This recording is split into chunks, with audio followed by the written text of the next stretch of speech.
The Bitcoin Group, the American original. For over the last 10 years, the sharpest Satoshis, the best Bitcoins, the hardest cryptocurrency talk. This is a special update edition, and I'm Thomas Hunt from the World Crypto Network. The price of Bitcoin is equal in the last 24 hours, or even, with a last of 96,907, a high of 98,821, and a low of 96,424. That's $1 for 1,032 Satoshis, just over the 1,000 Satoshi barrier, a thing that we never used to go over. Issue 1, GameStop CEO Ryan Cohen fuels speculation that the retailer will invest its $4.6 billion cash pile in Bitcoin. He took a picture standing next to Michael Saylor, and now they're saying GameStop could become MicroStrategy GameStop. Thomas Hunt, what do you think about this? Well, we've talked about it before. GameStop's sitting there, all this money, nothing to do with it. Nobody ever goes in there. Nobody ever buys anything, with the exception of the movie that I love, Dumb Money, and the fun idea that a bunch of normal people made money on Wall Street for once, which I think is a complete, impossibility most of the time, and shocking when it really does happen. I'm not sure why we're still talking about GameStop. They had the opportunity to pivot to Bitcoin years ago. They could have put Bitcoin ATMs in their stores. They have a lot of other options, things they could do with Bitcoin. I guess if they invest their money in it, everyone's going to get on board, and they're the next Michael Saylor, geniuses at investing. The price of GameStop stock is up 23% in the last 6 months. Let's drill down. 1 month, it's down about 3% in the last month. In the last 5 days, however, it's up 5.5%. And that's mainly today, up 2.6% on the back of the Bitcoin announcement. Interesting stuff from GameStop. Let's check out what you guys think in the chat about GameStop. Schrodinger's Destiny says, GameStop loss. They won't have diamond hands like Saylor. My guess is they sell for a loss. It could be very similar to the Tesla situation, where Tesla bought Bitcoin, everyone got behind it, and then we found out very quickly that they sold, then they bought, then they sold, and generally you still can't pay for a Tesla in Bitcoin, so it's not that great for anyone. What else about GameStop and their stock? I mean, I think it's a good idea, but I think it goes back to this idea we've talked about perhaps far too much on this show, where what is the point of a company? If I can tell you right now, as I've told you for the last 10 years plus, Bitcoin of your life, and that, wow, it's losing my speakers now. This is exciting stuff. Bitcoin's the greatest asset of your life. Your speakers won't work. Let's try to unplug and replug. And that from now on, the best option, configuration, go on. I'll bet it's this one, is going to be for you to buy more Bitcoin. If we agree that that's true, then why wouldn't I just start a company where we just hold Bitcoin? Of course, we know that's already happened with MicroStrategy or Strategy B or whatever he wants to call it now. But the problem with this, again, is that they're not just holding Bitcoin, they're not just investing in it, they're continuously borrowing to get more money, to get more Bitcoin. And at a certain point, the theory is this will catch up to them. We're not sure if it will. It's up to you what you think. Are you going to go buy GameStop stock because they're into Bitcoin? Let us know in the chat. We're checking out the chat today. Let's see. Starship Schrodinger's Destiny says, if you have a stock that's trading way over its real value, then diluting it to buy a hard asset is probably the best thing you can do. Yes, for the company GameStop. Maybe for the stockholders. I don't know. For the people working there, I'm not sure. I'm not sure what the point is of GameStop anymore. As hard as it is to say after the whole great, Roaring Kitty has a thesis and he's an investor and all these people made money and how much I enjoyed the movie, I still kind of buy most of my games online, or I have them shipped to me from Amazon like everything else. It just seems very hard to compete with. You'd have a choice now between GameStop or MicroStrategy B or whatever you'd want. So you would have that option now. Schrodinger's Destiny in the chat says, not going to buy GameStop. Pretty much agree with that. I tried to chase the Roaring Kitty not too long ago, and like many others, I got destroyed, totally wrecked by the Roaring Kitty. So I wouldn't bother with that GameStop AMC stuff. But if that's your bag, go for it. Moving on to issue 2. Michael Saylor, hey, that's the same guy we just talked about, says Bitcoin will be unaffordable, predicts $5 million per coin price. I'll say it again because it says it in the headline and in the text. Michael Saylor predicts Bitcoin will reach $5 million, citing 3 major catalysts: a spot Bitcoin ETF, bank custody with lending, and fair value accounting for Bitcoin on corporate balance sheets. There it is again. Our friends are our enemies. The banks are here to take Bitcoin to new heights, and you're going with them. Well, you don't really have any choice in the matter, but it looks like you're going with them. Going down the line, we do already have some spot Bitcoin ETFs. Bank custody with lending is pretty exciting stuff. I've seen a lot of people saying that this wild, wild west of putting some Bitcoin in an account and then having the money lent to you. And if you're lucky, the price of Bitcoin goes up and you can just buy back your Bitcoin. That could be done with a major bank partner.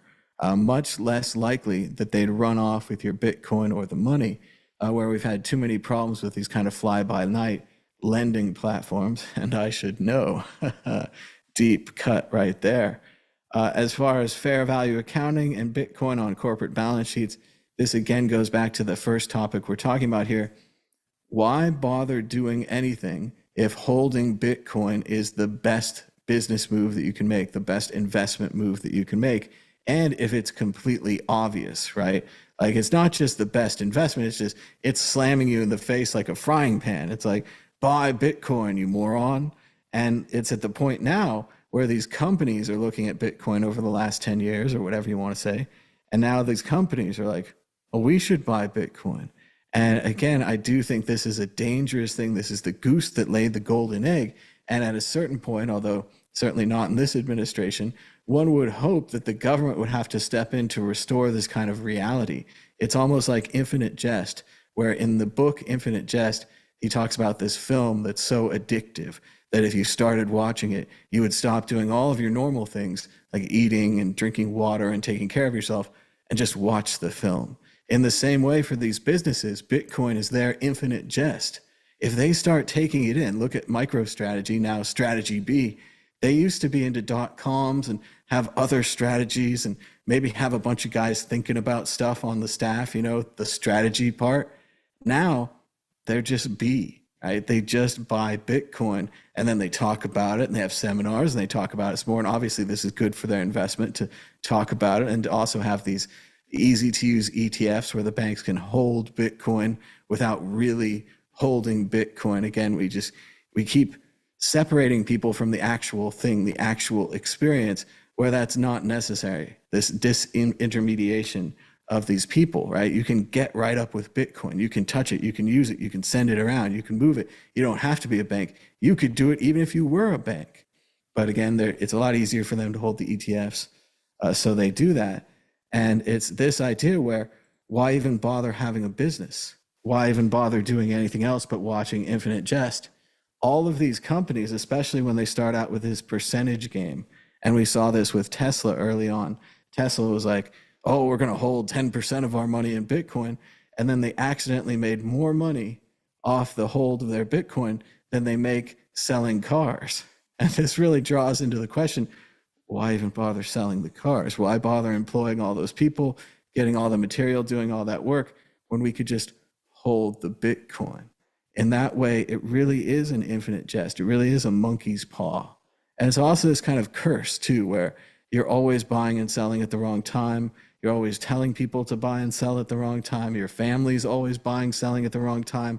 But at the long scale, these Bitcoin bets keep killing it, right? On a long enough scale, which is what Blake used to say all the time, if you guys used to listen to Blake, on a long enough time scale, Bitcoin seems to go up. And that really does seem exactly. Schrodinger in the chat says, maybe I should quit my job and just borrow to buy Bitcoin instead. really, that's the thing. As well as, and I knew this a long time ago with content creation, I should have quit this. I should have quit all of my jobs, went to work at Subway or computer repair or wherever I could have gotten the most money and put the most money in early, because there really was this huge advantage to getting to Bitcoin early.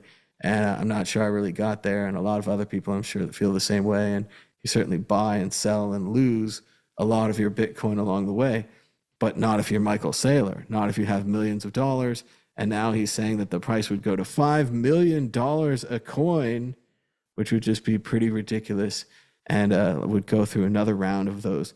Oh, I spent this Bitcoin on beer. I spent this Bitcoin on a magnet that says Sacramento Kings, and many other people, I'm sure, who bought and sold at the wrong time. And again, and on a long enough scale, it seems like any sell is a bad sell. And we've said this before, and Meister said this, and others have said it. But it's really strange to see this kind of internet nerd, libertarian, computer geek virus, whatever you want to say, jump over into the mainstream, into these finance guys, where now it's these finance guys who are running around saying, we've got to get more Bitcoin. We've got to get everything into Bitcoin. And they're even Mark Cuban's up to saying 10% of your portfolio, you might lose it all, like the way BlackRock and Michael Saylor are losing it all. But 10% of your portfolio, that's a good risk. Let's keep moving. Check out worldcryptonetwork.com, where we've got 4,136 videos you could watch for 3 months, 21 days, and 0 hours straight. That would be an incredible infinite jest, all about cryptocurrency and other historic things that could have happened. Check out World Crypto Network at worldcryptonetwork.com. Issue 3, man wants to buy tip, where he lost Bitcoin fortune. Well, first of all, tip means dump. And here he is again, our favorite story, the man who threw away his Bitcoin. James Howells lost 8,000 Bitcoin in 2013. He claims that it was the ex-girlfriend who mistakenly threw out the wrong hard drive. He thinks that it went to this dump, and he's been petitioning the town council ever since, trying to get access to what now is an incredible fortune in Bitcoin, 8,000 Bitcoin. Where's the number? Could be $1 billion fortune at this point. I think we keep talking about it every time it gets bigger. He lost the Bitcoin in the dump. What do you guys think? We've talked about it. I think a couple of times ago, we had all pretty much agreed that the pressure of the dump on the hard drive platters would have pretty much smashed them at this point. Remember, hard drive's like a record player, has these things inside that are kind of like records. And similar to a record player, if you scratch it enough, you can't listen to the song. Even though this guy only needs a special little, 24 words or, whatever the number string is, he needs this magical key, right, to get to his coins. It could be in there. We also talked about the problem, which I think led the council to deny him time after time. There's a bit of a privacy expectation. If you're a normal person and you throw your hard drive away without erasing it, which most people erase or smash these days, but even so, you have an expectation of privacy. If you put that hard drive in the garbage dump, you don't expect that someone's going to sift through the whole garbage dump looking for hard drives and then find yours. And it's unlikely that they're going to do anything with their hard drives, but who knows? It does violate their privacy. But now we've entered into a new phase of this. And again, this story could go on forever. This could be similar to the goose, the gift that keeps on giving. Now he wants to buy the dump, right? He wants to buy the entire dump. So the council's gotten to the point where they're done with the dump. They're putting the dirt on top. They're like, good job, boys. We really buried that garbage. Let's go, dig up another hole, bury some more garbage.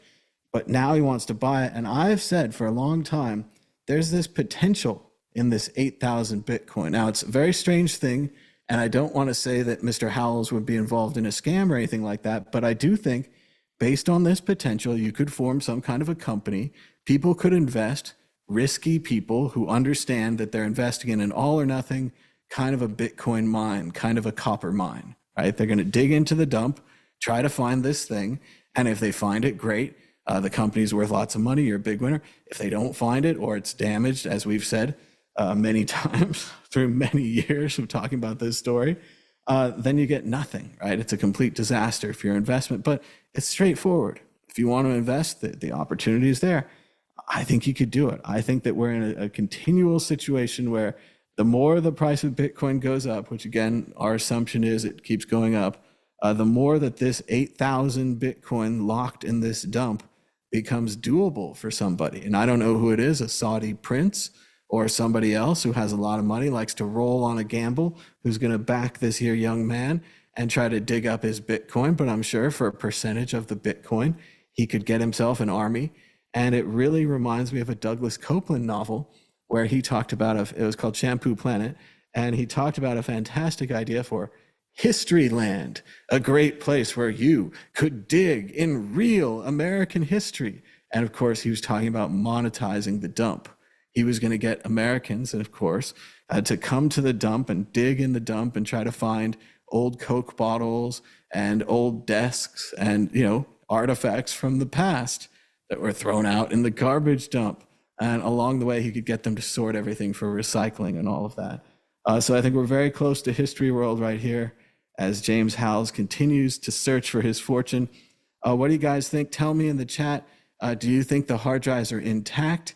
Do you think there's a privacy issue? Or do you think that, like I do, that continuously this kind of bounty of 8,000 magical Bitcoins buried in the ground here will continuously drive things until we see this kind of business element, kind of a mad world of business digging into the dump to potentially get that Bitcoin. Let's check out the chat.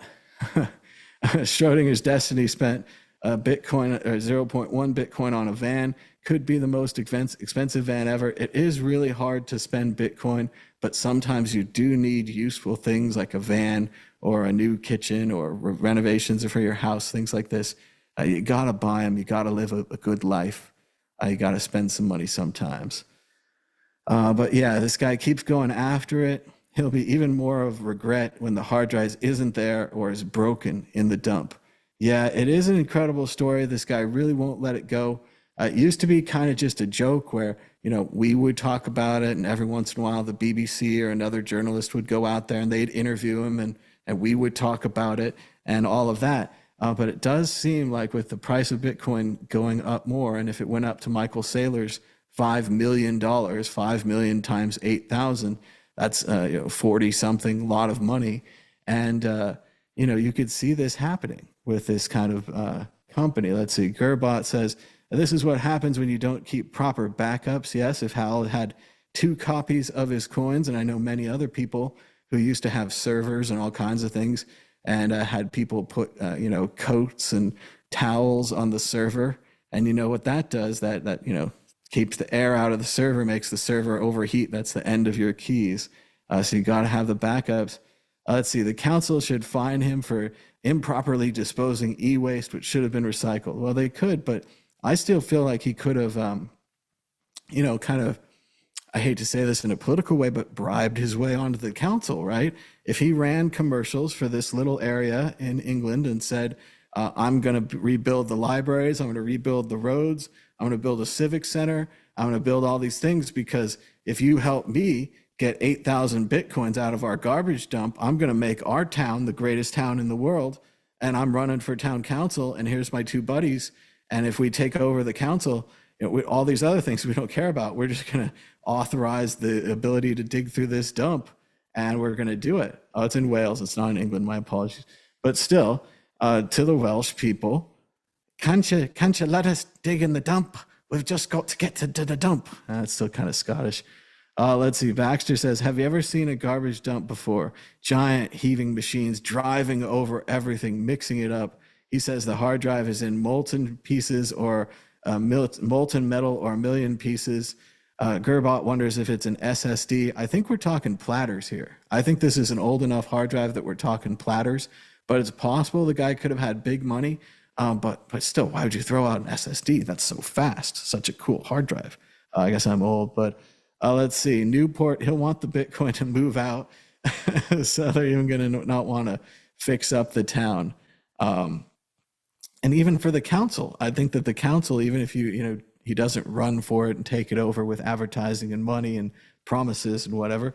It seems like the town council would say, well, let's dig for this guy's goofy Bitcoins. Let's make a deal. Let's get 10% of them or something like that, and let's dig them up. But we're just going to keep talking about this because this is our classic story. We do want to do an exit question kind of from before, but from now. But think about the 8,000 Bitcoins and think about the Bitcoin predictor ball, the source of all truth in this or any known universe. And now, will the price of Bitcoin be higher this time next week?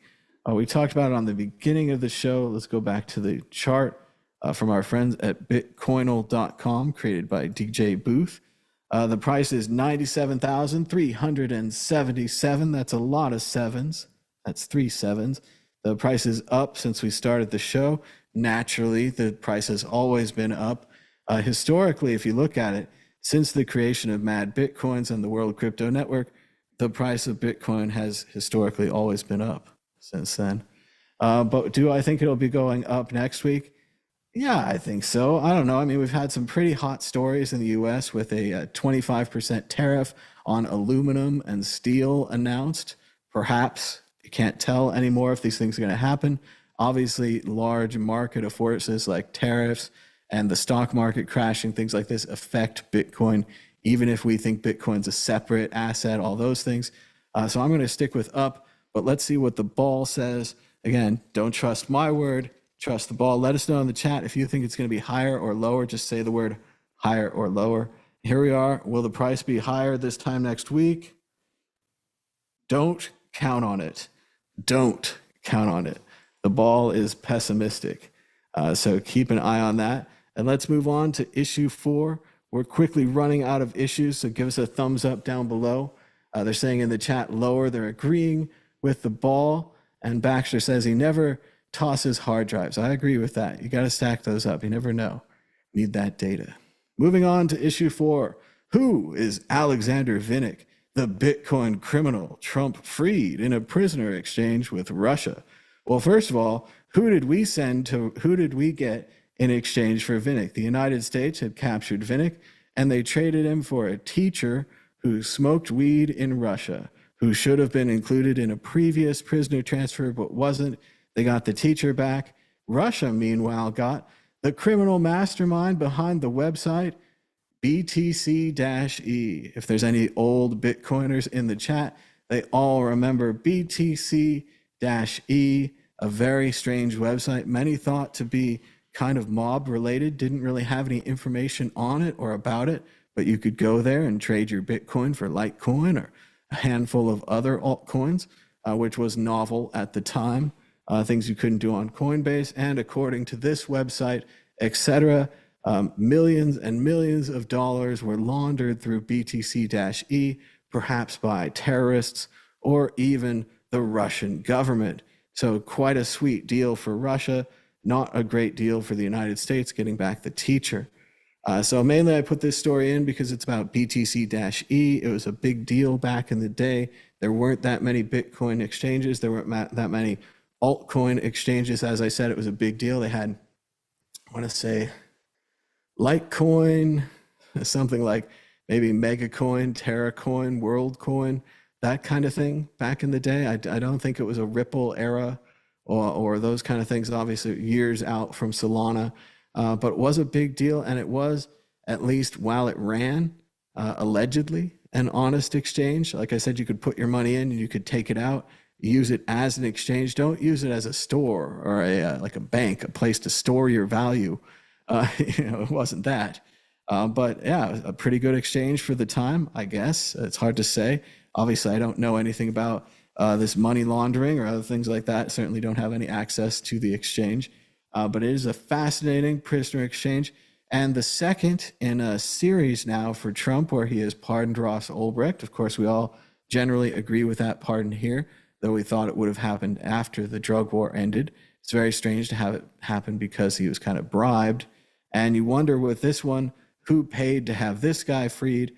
Obviously, I think it's a much better deal for Russia than for the US, trading a teacher for a cryptocurrency kingpin. But still, I guess congratulations to Vinnik and BTC-e. They are free now. I don't know.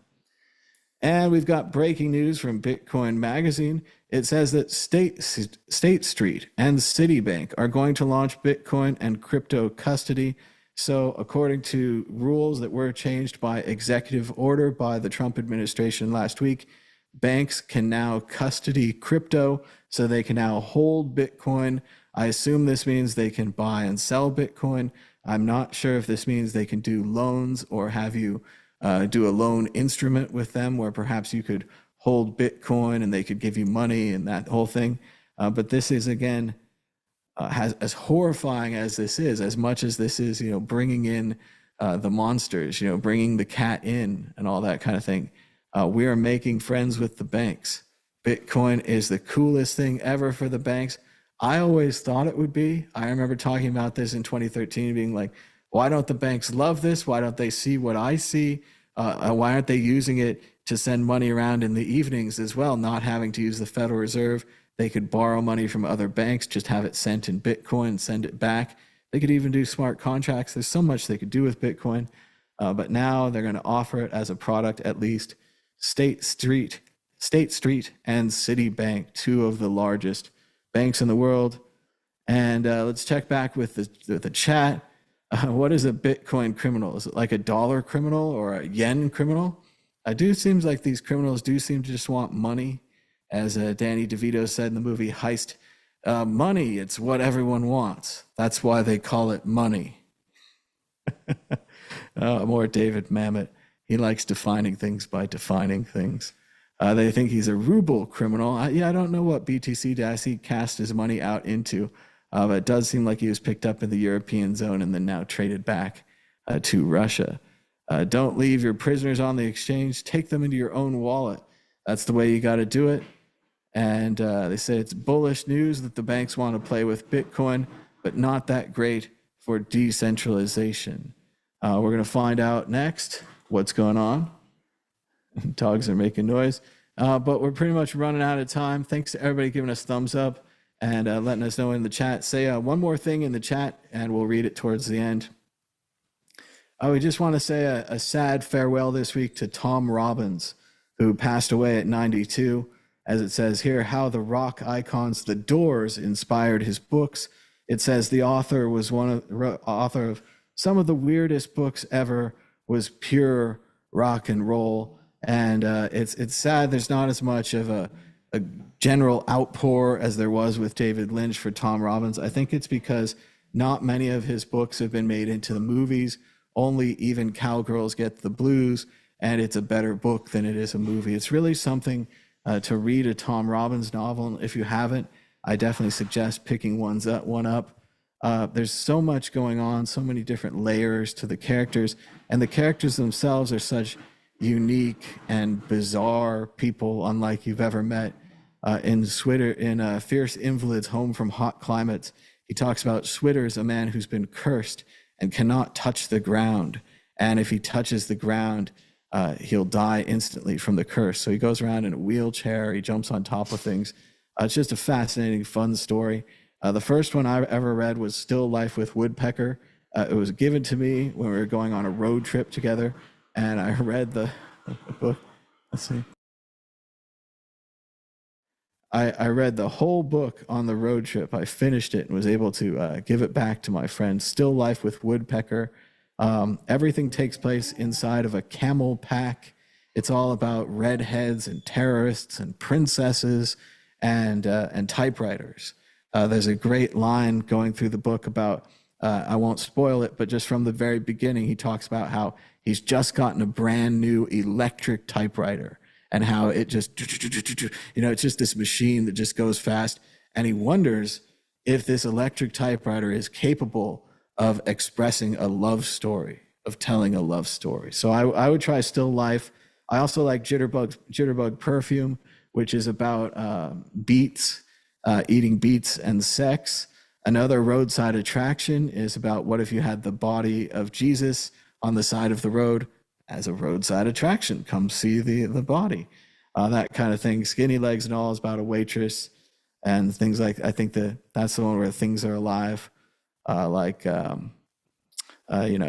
like a sock and a sock and a salt shaker and something like that. I think so. That's the one with those characters, or maybe the frog legs or something. But still, I love Tom Robbins. I love Tom Robbins books. I'm sad he passed away, but 92 is a heck of an accomplishment, especially for someone who, if you could tell from these books, probably spent a lot of time on the psychedelics and what have you in the 60s and 70s.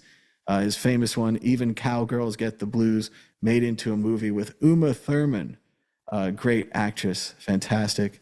And Via Incognito, kind of a sequel to Fierce Invalids. Just a great author, totally fun to dive into.